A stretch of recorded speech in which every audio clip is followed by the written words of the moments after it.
My name's His Royal Majesty King Francis Kelechi Nwaneri III, the Paramount Chief of Africa, the founder of SWAF, and a one-time Dean of Ambassador to the State of African Diaspora. Hello and welcome to Obehi Podcast. I'm your host, Obehi A14, and I strongly believe that everyone has a story to share. Now let's get started into this episode.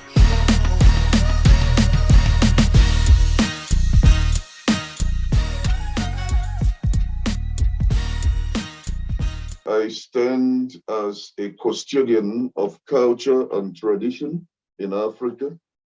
I stand as a mediator and an advocate to several African kingdoms in coordination of the return of Africans, both the African descent and making Africa come back again. And that's what we call resuscitation, revival, and restoration of African dignity. Yeah, thank you so much for that. Today we are going to be looking at SWAF. Can you give us a little introduction of what SWAF is? What is anyway, let's start by understanding what it is. SWAF is Southwestern African Forum. And when I say Southwest African Forum, some people ask, is the forum only for South and West? I said, no, it's not only for South and West. It is for the whole Africans. It is for the whole Africans. The reason why we shortened it SWAF, Southwest African Forum, is for the sake of registration.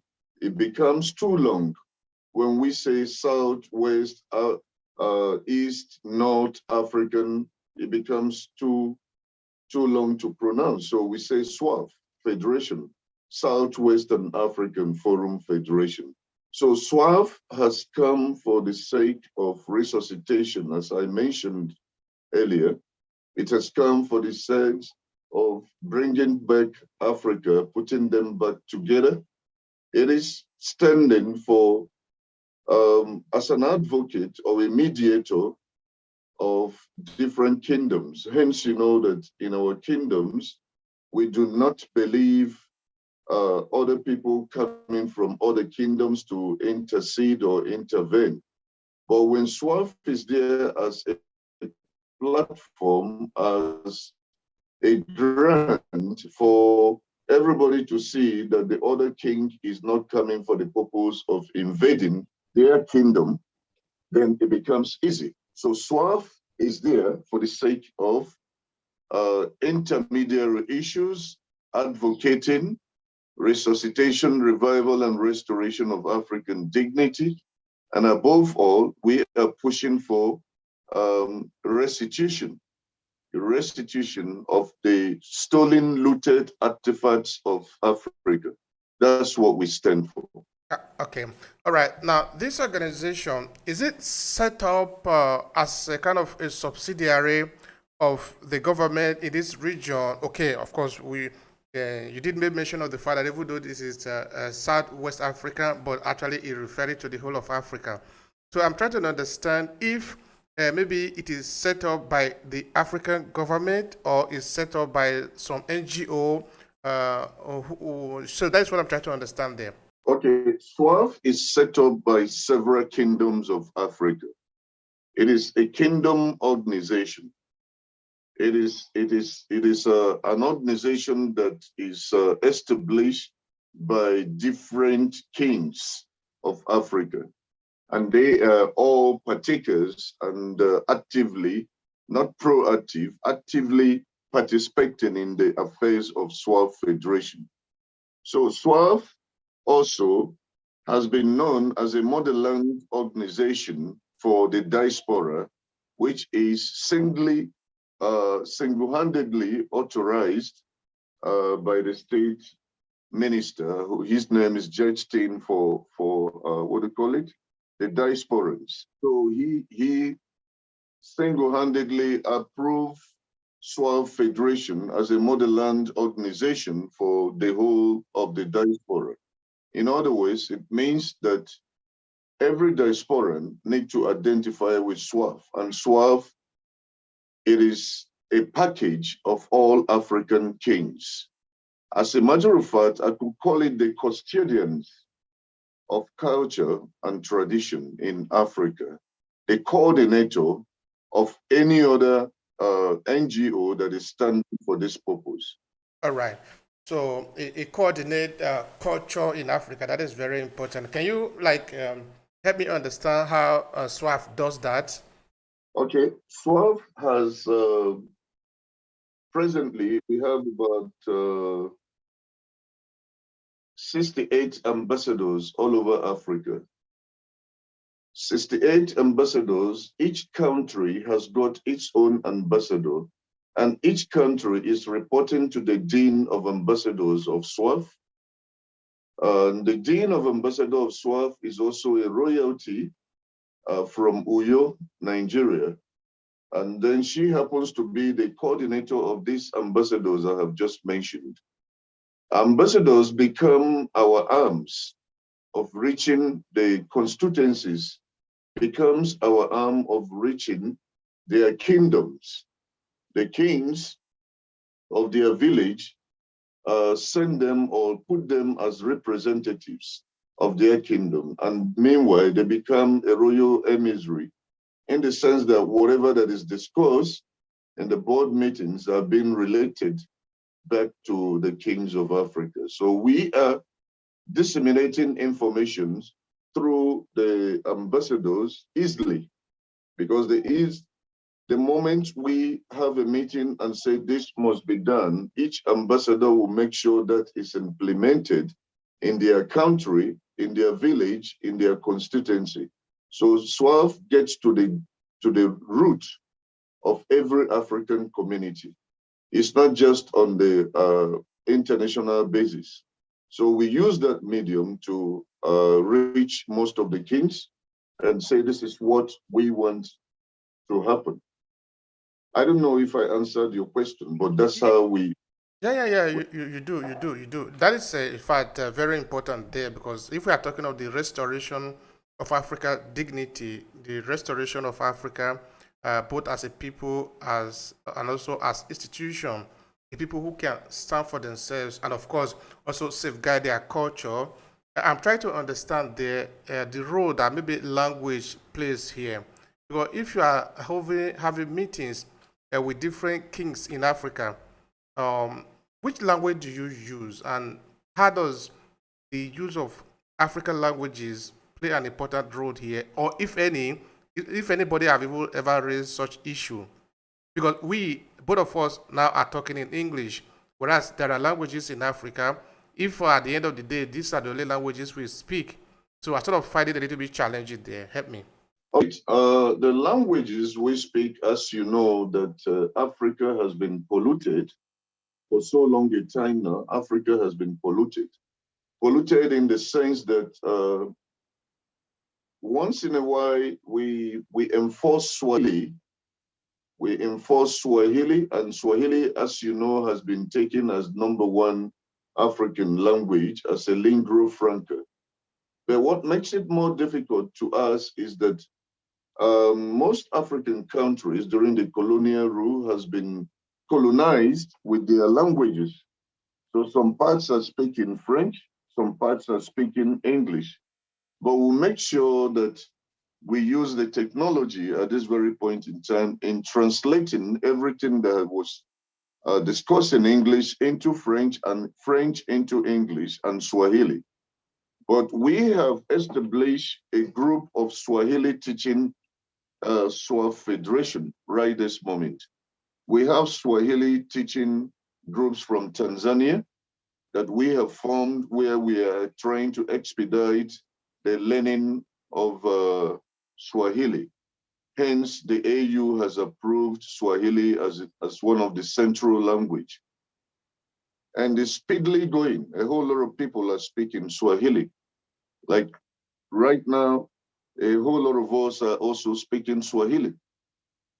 It is good for us to use Swahili because in the olden days, we have the word Tekelika, Protokwa, and Swahili. but Swahili has stood the test of time. Why Technicality protocol is no more there. But English, well, appallingly, become the lingua franca that we are using at the moment as a major communication language. All right. But has somebody ever sort of stressed the need that maybe these languages should actually become? I mean, okay, Swahili have already be chosen as an official language. I understand that, but is that a language that is okay? Now you also make mention of English, French, and other colonial languages. The documentation that we have at the end of the day, the roll call and things like that, are they also available in Swahili so that they can be documented in Swahili? That's what I'm trying to understand from this. Yes, it is. It is available in Swahili because in Swahili, if we do that, then we have a whole lot of population that are speaking it at the moment, that are using Swahili language in their countries, and now that is good. And so many kingdoms are appreciating Swahili. Example, myself, I love Swahili. It's a very lovely language. So more especially what we're doing now can be translated into English and Swahili. If I should say, like right now, the greetings in Swahili, most of us have learned and we use it. In the morning, you say habari za sambiri, habari za sambiri, and the person will reply you mzuri sana. Mzuri sana means I receive when the person say good morning, which is habari za sambiri, and other things that we speak, which I wouldn't want to get deeper. But I say, with this interview, I will appreciate us having it in English and also in Swahili because it's much more better. All right. Thank you so much for that. In terms of the collaboration among the different sessions in Africa, of course, in this case, I'm talking of the traditional rulers. How do you look at the collaboration? Actually, that is the point. Are the people actually collaborating enough to be able to effect the change that is needed, or is this difficult to sort of get the message across to the people? Yes, a very good question. It is a bit difficult to get the message across. Hence, some of our fellow kings are still rooted in their archaic ways, and so at the same time, you see most kings not being that loose in terms of liberal. They just want to remain the way the forefather has placed them and become so dafty and I'm sorry to say, but they become so restricted that they don't want to mix up or spread out to other kingdoms, still looking other kingdoms as maybe an invaders. But anyway, the work of SWAF now neutralizes that. Amongst others, amongst all the kingdoms that are part of SWAF Federation, they understand the language when the Paramount speaks, which is me. When I rise up and say, no, this and that has to be done, they know that, yes, this is official and it has to be done. Hence, the Paramount has spoken. So I must say that, excuse me, out of 100, we have at least 70% at the moment who are respondent, who are committed into changing Africa and into accepting the changes that have come to us and also revive and resuscitate Africa, restore our dignity. A whole lot of them are itching for it for a very long time. But I see that the fears and some challenges that we have in most of our operations and communication becomes that aspect of invasion. Are they coming to invade us, or if we become part What do we benefit from this and that? And I tell most of them that, listen, it's not about benefits. It's about working together to have a formidable effort. It is about pulling ourselves together to bring back Africa, because Africa has faced a whole lot of humiliation. And if we keep quiet and leave it to continue the way it is, it then means that our children will continue to face what we have faced. There will be no solution. And when I preach such, they give a listening ear and they join SWAF Federation. So at the moment, I could tell you that we have about 70% of African citizens, African kingdoms, royalties who are part of SWAF, and they are doing things even on their way in the sense that they organize this meeting of SWAF Federation in their countries and then send me reports at the end of the day. And when we have our general meeting, wow, our Zoom is always full. And at times we use the clubhouse. So this is what is actually going on with SWAF Federation. I am happy with the compliances. I am happy with the level at which we're doing at the moment. I think if we continue and if kingdoms continue like this, we will have a very good result. Yeah, we're happy for that result. We're going to be really looking forward to that. All right. Now, as the head of SWAP, as the paramount chief, what reason did they give you as to why there might be some hindrances on their part, as to why they might not like to collaborate in full? Because we don't need the 10% collaboration. We need full collaboration if we are going to be able to get to where we want to go. Because it's like you are entering a machine, a car. One is driving into this and another one is driving into that end. Even though it might not be 50-50, it is going to be difficult for that car to get to its destination. So, what justification do they give you as the reason why they might not want to collaborate?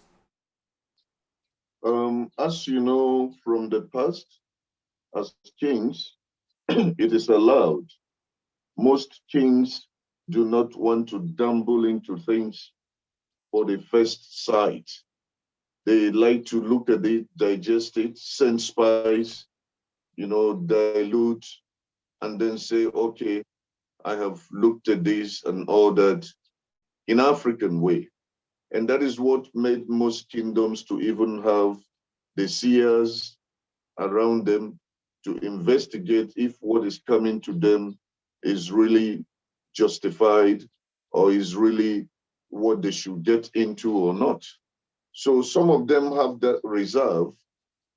Some of them have that reserve of saying, okay, we're still observing. We are observing to see how it goes. But then I tell them that early stages saves money. Early stages saves money means the earlier or the sooner that they join, the better we begin to do things together, because they do not expect anyone to take the first bullet for them, which is already what we're doing. We are doing that. The collaboration letters, I think we're doing so great. Why I say so great is that almost all the Western countries are part of SWAF. Western, I mean the Western Africa, they're all part of SWAF Federation. And the South is also South. The East is there. The Northern is there, but very few. So we are pulling strings to make sure that we don't have anyone out of this. And another problem we have is that there have been a lot of destabilization of the kingdoms.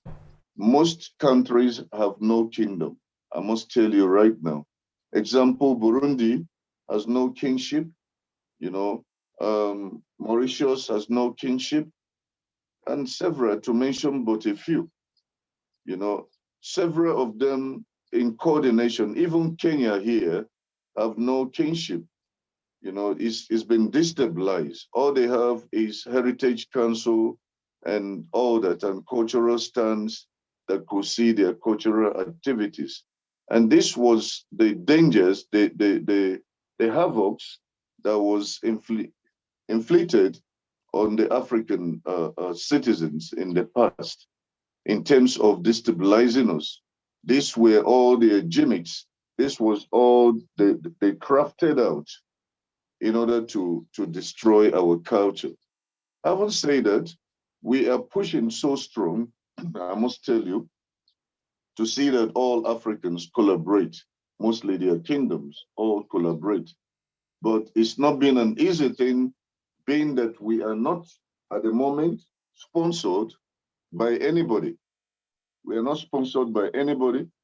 The government is aware of our existence. We have written several letters to AU, and they're very much in support of us, but not in terms of finances. The Pan-African are very much aware of us. I took a trip to Roger while he was the president of Pan-Africa, and I have been in communication with Angelina Martins and all that of AU. So we keep pushing other collaborations to see how we can empower our organization financially, because it is said that if money is not backed up with action, then you have nothing. You cannot achieve as fast as you wish to do. But if money is there, it becomes ABC, very easy to achieve. So that's what we're facing at the moment. But collaborations are positive, and they're very much anticipated. They're coming faster. All right, that is good. That is, in fact, already good enough now. In that there are some collaboration. You need to be there because otherwise it's going to be more challenging. Can you be more specific on the countries or regions where you have African kingdoms that are more collaborative to SWAF agenda? If you can maybe name some of them. Yeah. All right, we have Gambia, we have Benin, we have Nigeria, we have Ghana, Cameroon, we have Congo DRC, Central Africa, and we have Sierra Leone, we have Liberia, as many as them, South Africa, Zimbabwe, we have Namibia, we have also Mozambique and Botswana. We have all these people working with us. Thank you so much for that. All right, now let's take a look at Nigeria, for example. When we say kingdom, are we referring to maybe the like of Benin, the like of Sultan of Sokoto, the like of the Oyo Kingdom, that could maybe the presence today? Are you in communication with maybe, for example, the Oba of Benin and things like that? Is that the example that we're talking about here in terms of the African kingdom that you are working with? Yes, that's the example we're talking about. But I would tell you that being on tour, I have my arms that are reaching out. Like, excuse me, I mentioned the Dean of Ambassadors. Her name is Dr. Evelyn Uyo, and she is also a royalty. She is the one who is in charge in Nigeria, specifically, as you have mentioned, Nigeria. She is in charge in Nigeria and also the west coastal borders of Africa. So she is right now talking to all the kings that you have mentioned, and they speak to me in return. They bring reports. But right now, as I'm talking with you, she even went to the what do you call it? The Sultan, I think about a week ago, and she went again to Calabar now. She's in Calabar now, and she's traveling from Calabar to Enugu State. So they are speedily moving, into all these people you have mentioned, and they in return report back to me. And some of them I speak to. In the southern region, I've spoken to even the Zwelithini in his family, the late Zwelithini in his family. The son is with us, the prince, what they call it, the Swaziland king, Mswati. I have carried a personal visit to him some years back, and he is also part of us. So there are several regions here that are with us. Like I said, the challenge Africa has here is that most of the countries, their monarchs has been destabilized.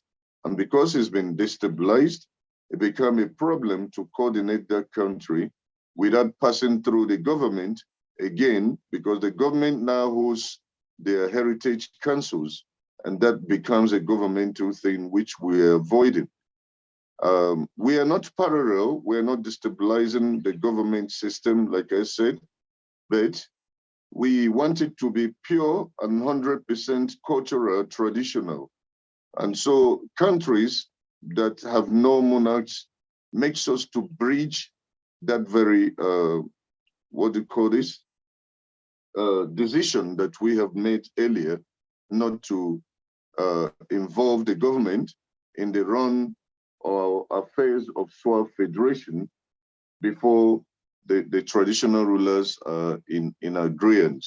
But anyway, coming back to your question, not deviating, the people you have mentioned are the people we are meeting in Nigeria. There will be a program on the 24th of this month, which is Africa Day. I will be celebrating Africa Day from South Africa here to other African countries, and most ambassadors of SWAF Federation in Africa will be raising their flags and making comments, and we will have a lot of media release on that very day. So apparently, the Dean of Ambassadors is traveling all the states and also encouraging the other ambassadors from different Western borders to do the same and follow suit of what she's doing. When you were responding before, you did make mention of the fact that in some countries there are no kingdom, whether in some other countries that are this established kingdom, even though maybe in the composition of the states as we have it today, talking of the republics that we have today, they are not actually based on kingdom. Take an example of a good example would be in Nigeria. The British did create it as according to the history of the people that have been existing in those places. They just match the people together so it can be better for them to manage them. So when you are dealing with this complex setup like this, how simple is it to have an agreement at the end of the day so it doesn't cause conflict? I don't even know if that is possible to be avoided. Help me. Okay, that's a very, very unique question. I must tell you, we've been having a whole lot of challenges in those countries that the stability has happened. It becomes a whole lot of stress because we then have to pass through the system we wished not to pass through from the beginning, which is going through the government. Because I keep saying in most of my disputes in the past that the government are the wife, while the kings are the husband. And so imagine where the husband begin to take permission from the wife in existence or in the affairs of the home. Is very difficult. But still, what we do, since we want to carry everyone along, we still go through the rigorosity of their governmental rules and that in those countries. For instance, I mentioned, I gave example of Burundi, and also is happening even in Mozambique here. Even in Mozambique, they have no kingships that are in existence, but they recognize that this family was once a family of chieftaincy and is a family of royalty. So when we inquire and get such, we do what we call restoration. Restoration, we recoronate someone from that family and then begin to operate with that person. But some places that are not easy or that have no traces anymore, and even their generation, shame, what a shame, do not even know what is a king. You tell them, you say, what is that? And then you begin to explain royalty that, oh, is that what you mean? Now go to Heritage Council. You see, those are the challenges we have. So we rely on their heritage councils. Well, it is obvious, and I must tell you that governments of such countries still recognize and understand that no, their country should still have a cultural base. So they still establish their cultural and heritage departments that people can consult. So we go through that. That's the only way. And how simple is that to be put in place? Because I'm just trying to understand how you would manage to set up a system like that. Tell me if it is a simple thing to do. What are actually the technicality of able to set up a system like that and it should really work? All right. It is not very easy. Hence, I said it was one of the reasons why we then began to have our arms stretched. And our arms stretched becomes the ambassadors that we have appointed. So, like, we have about 7 ambassadors in Mozambique. So, what we then did was to send them on errands to their different departments with some letter of introduction. And speedily, they were able to get SWAF recognized in their countries and endorsed with letters that they have sent back to us with, from their heritage councils. And then we began to speak to the heritage councils, and they delegated someone who is cultural based or inclined to begin to talk to me or begin to talk to SWAF Federation. So that's how we expedite that. And in such situation, we then choose somebody from that country and coronate the person a chief. As you know, a chief is made, a king is born. So you can coronate a chief, and with my position as the paramount, the head, and a king, I have the right, the audacity, the authority to coronate anyone who is uh, who has done some royal jobs or royally related. All right, that is very interesting now. Now, what if somebody contests your authority in this situation? Say maybe, for example, the people we are referring to are in some part in Nigeria, no? Of course, when we say, okay, let me not use Nigeria now because probably I'm using it that too much. Say maybe in some place in Senegal or in Congo, and these people happen not to have a king, and they have their system organized differently, and you want to make them have a king, and they reject the king, and they reject the kingship or somebody to represent them in this sense, what are you going to do? No, they can reject the kingship, but they can reject the person that is nominated or the person that is now coronated for that position uh, with some reasons.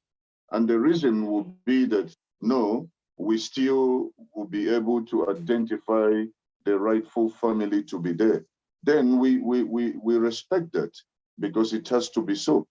But in a situation whereby they are not able to recognize the family who was a royalty or who is supposed to be in that position, then they have nothing to do over that.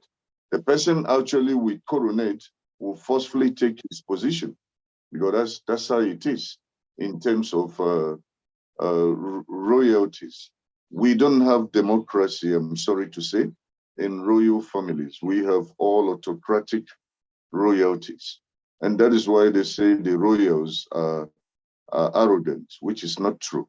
We take the bull by the horn, and we are lions. So we stand out to do what we have to do that benefits everyone. If I have answered your question, it is mandatory you know, that the moment someone has been delegated or coronated to a certain position, the subjects will have no option than to obey the traditional ruler who has positioned that person. And that is why chieftaincy in Africa is acceptable from any part of Africa that gives you a chief, even if you're from Mauritania and you were coronated in South Africa or in Zimbabwe.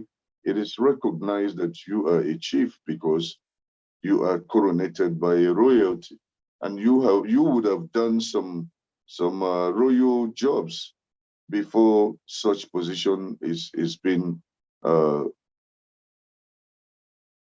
ordained on you. So this is exactly how it is. There is not, we have not anyway experienced any opposition. I must tell you, we have not experienced any opposition because usually they come down to South Africa here. I coronate them and they go, and some of them I coronate them over the Zoom online, and their people will be gathered because before that time we would have probably sent letters to their authorities in their country to contest it, and whereby there's nobody who says no, we go ahead and coronate that person. All right, this is very interesting now. What if people say they are not going, they are not rejecting the individual now, but they are rejecting the system itself, the system of kingship, basically. What if the people manage to organize themselves like that and say that this system of kingship is something of the past, and they don't want to do with that? They want to organize their system differently, maybe having a representative in terms of government, because, like you said, kingship is not about democracy. Um, it's actually an autocratic system, the way you put it now, in that you will have a kind of a bloodline rulership. You don't become king just because you are the best person in town. You don't become king because you are the most intelligent person. You are either or not. So what if people reject this kind of system, saying that, well, this is no longer the basis upon which we can uh, select ruler and have rulership and have representative in government or those who administer resources, people, and land? What are you going to do in those cases? I mean, what will happen in that situation? Because now a part of it is broken away. Can it still hold? Well, I could tell you that it will definitely hold because we are already dominating the whole of Africa. And it will be a lost generation that will say, I don't want to trace my origin. Kinship is actually the origin of Africa. That is our order of hierarchy. And there is no how it will be overruled. There's no how anybody can stand out and say, no, I don't want. You have no right or basis to say. In fact, you have no audacity to utter such, you know. And because of that, it's definitely happening. It is happening autocratically, as you have mentioned. That's how our ways go in Africa. It is definitely happening. There's no two ways about it. So it is either they follow suit or they fall out of it. Minority that falls out of it will not have any power to affect the majority. At the major time, as I'm speaking right now, it is a thing that can never, never in the history be stopped. There's no how in the whole of Africa you come into a house and say, no, we will no longer have a father, we will have a mother to rule the house. That's exactly what the people will be doing when they say they wouldn't want kingship in their country. So it does not make sense. And I believe that every African country wishes, in fact, all the ones that I have approached and we have approached as on SWAF Federation are asking themselves, how did we fall out of royalty? How did we fall out of not having kingships in our country? No, this has to be restored. And they are more than willing. When I say I am there to restore you, I am there to crown you a chief of this village and that village, they become very happy. Most of them even want to bribe me over paying me to make them a royalty, but it's not done. You don't do it that way. You don't take money to put people in the authority of kingships and chiefs or chiefdoms.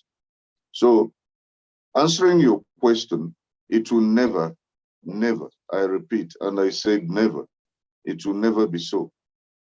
All right. I like that. Now, uh, let's take the argument to a slightly different dimension. It's the same, no? Um, we are talking about this because we have an unholy romance with the European who came to Africa and they distorted a process. That is why we end up where we end up in. But let's say we never really had this brutal experience with the European who distorted African process. Do you think kingship would have continuously or perpetually remained the system of African people, or at a point they would have also done what other people have done, where they sort of form a different system, which is no longer based on heredity this time, based on kingship, based on autocracy, as it will also be called? Do you think it is possible like that? I could say this to you. There is no one who says, I'm climbing the tree, boil a hot water for me because I'm going to fall down. Nobody wishes to fall down from a tree. It's always climbing the tree with positive mind. Why did I say that? In Africa, we never anticipated this. Had our forefathers anticipated this before the colonial rule, I'm sure they would have clinched up and make sure that it never happens. But Africa is a land flowing with milk and honey, and that was the reason why the colonial masters were able to perpetrate their evils that they have done to destabilize the kingdoms of Africa. And of course, they know that when the kingdoms of Africa continue in leadership and in reign with all countries, definitely they will be destructed. They will never be allowed. There will be a lot of, havocs, or that, will I say, there will be a lot of challenges that would have come from Africans against them. So the best step and the gimmicks they took was to make sure that those countries are completely destabilized, because that's where they started extorting whatever they have took or taken from Africa. Having said that, it becomes a challenge again. We wouldn't have said that the system would have continued only running the African kings, if the Western world did not come in. We didn't know how God has designed it himself. Maybe this is how he designed it, that a time shall come when the kingdoms shall be destabilized like they have done. But to me, I believe that it wouldn't have happened if our forefathers had perceived or had gotten a foresight of clinching up our leadership system with the kingships in Africa. It was going to be a greatest achievement. But I think they were too liberal. They were too liberal in those days, where they allowed the Western world to come in and begin to find the loopholes at which they can use against Africa, which one of the loopholes is to make sure that their kingdoms are destabilized.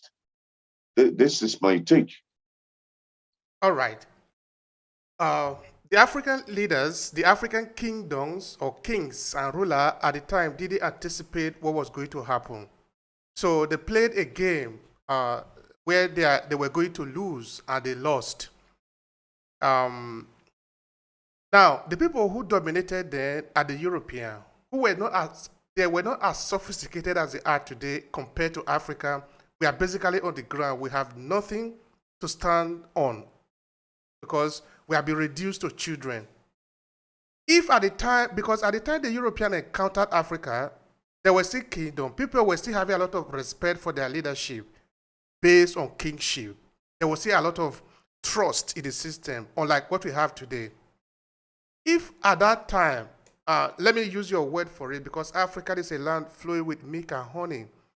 The Europeans needed this, and for this, they did everything they could to destroy the kingship and implant what they wanted in the name of their system of government. If they succeeded then, why do you think now that they are more sophisticated in every respect compared to Africa, they will not destroy us again while we try to rebuild the same system that they have destroyed? Help me with that. No, they cannot. Why? Because they are aware that most Africans are now very much aware. Their eye opened, like unlike before. Most Africans are learning. Right now, they know better than them. Whatever they think they know, that Africans know better than them. And Africans have had it all to the neck. They have had it all there. And they are tired of such dictatorship or such governments of siphoning what is in Africa. Hence, you have seen most rules that have come in now, even about the minings, that no more mining is monetization. And they brought in this system, we counter it with the order and all that. There have been a whole lot of Africans rising up from all regions at this moment, speaking against the ruddy way of the Western world intervention into Africa, and also their way of,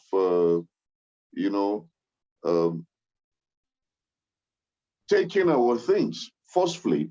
Let me use that word, taking our things forcefully without our permission, without our authority, and they feel that they know better than us, is no more happening.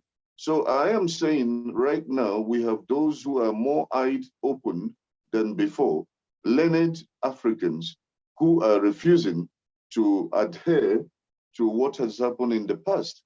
And the diaspora coming back to Africa, which of course were the African descents, who were also forcefully taken out for an unpaid labor, are also standing strongly to see that what happened in the past no more happen now, which is of course the issue of slave trade that happened in the past is no more going to have. They are the workshops and all that to do this. This is the consequences of what I am saying, that we have, at the present time, we have a more learned Africans.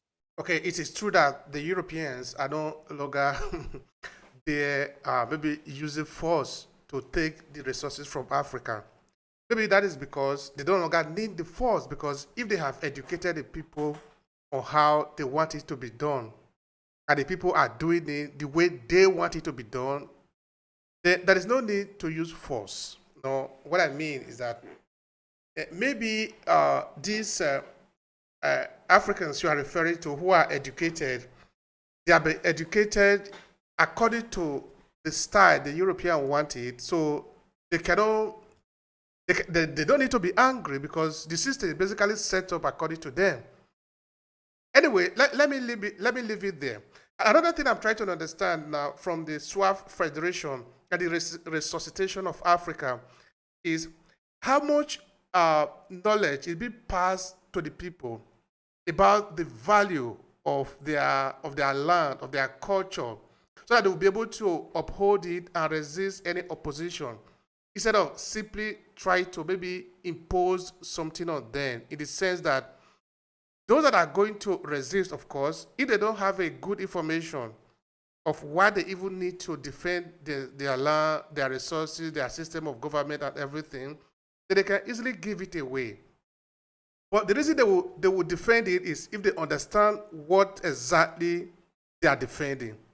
So from the point of view of SWAF Federation, are the people being educated enough to understand the value of African kingship? Absolutely, they do, because we are doing a whole lot of awareness campaign in different countries. We're doing workshops, and we are organizing online workshops for several people who are asking different questions. And we, at the same time, like in Nigeria, for instance, we have gotten lands being given to SWAF Federation by different kingdoms. And we want to use those lands to do what we call the Hall of Fames. What do we mean by Hall of Fames? Hall of Fames is where we can have the pictures of the heroes of the local constituency, not just state level, the local constituencies, the communities, the kingdoms, warriors in the past who has seen to the existence of their community and war and community existence. We keep their pictures in the Hall of Fames.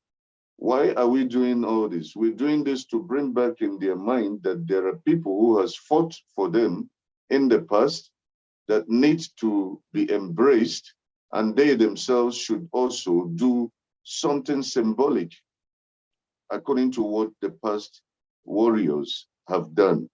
So we are carrying on such workshops, and we are also doing a whole lot of awareness campaign.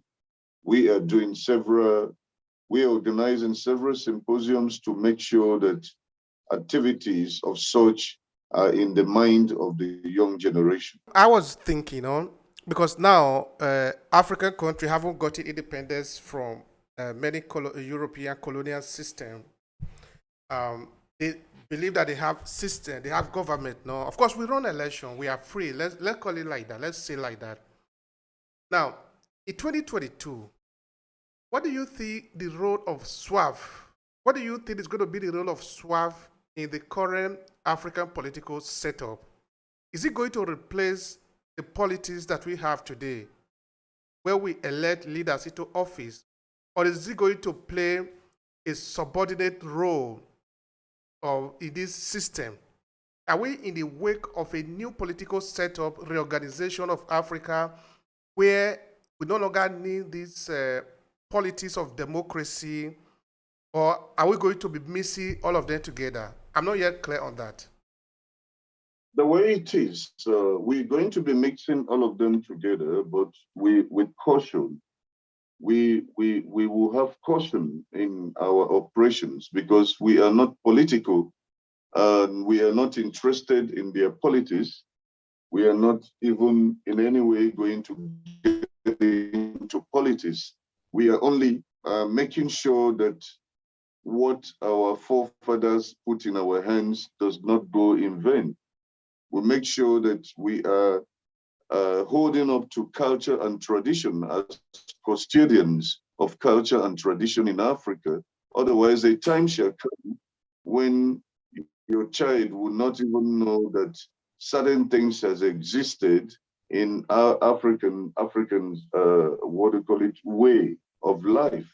But we are standing there to make sure that they do not use the democracy, that's what I call it, not democracy. So in this sense, the SWAP Federation and of course the system that is being proposed do not really have the power to be able to enforce it because we are going to see operate under the current system. And the current system have access to weapons, the military, the police, the law, the infrastructure, and everything, the forces of cohesion. And the SWAP Federation, what is proposing, do not have those things. How are you able to demand something from a system like that? Well, like I said, in SWAP Federation, we are not inclined to war or become politicians. And we don't need all those weapons of mass destruction.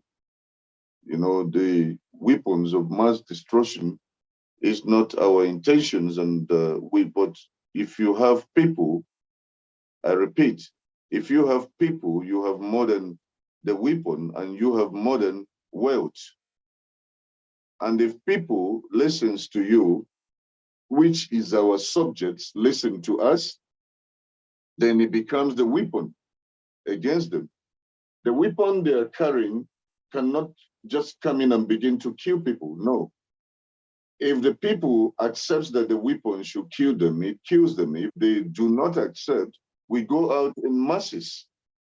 And when we go out in masses, we condemn such actions and it will never take place. That is our force. That is our weapon. So in other ways, our weapon, I repeat, and I stress on it, is the people of African descent, and the local constituencies and the roots of Africa are our people, and they are our power. And if they are our power in what we're doing, then obviously we have the best. It's not about weapon. It's not about weapon. All right. Thank you so much for that. That is very clear and also very understanding. Now, what would be your final statement here for people who want to maybe understand SWAF better? Of course, we already talked a lot about it, but to conclude it in your own way, what would be your final statement? Please go ahead. My final statement to all Africans is that we must all learn to come together at the right time. Time matters. Time is important. And the time is now.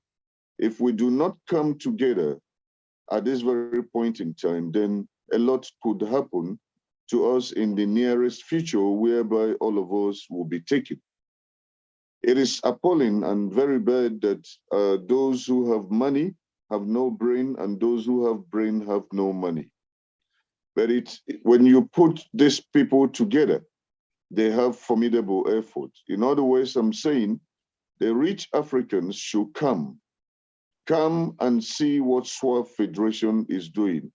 Come and see how you could be of importance with your expatriate, with your knowledge, with your money or whatever, into developing the affairs of SWAF, developing or supporting the affairs of SWAF, supporting the mission of SWAF.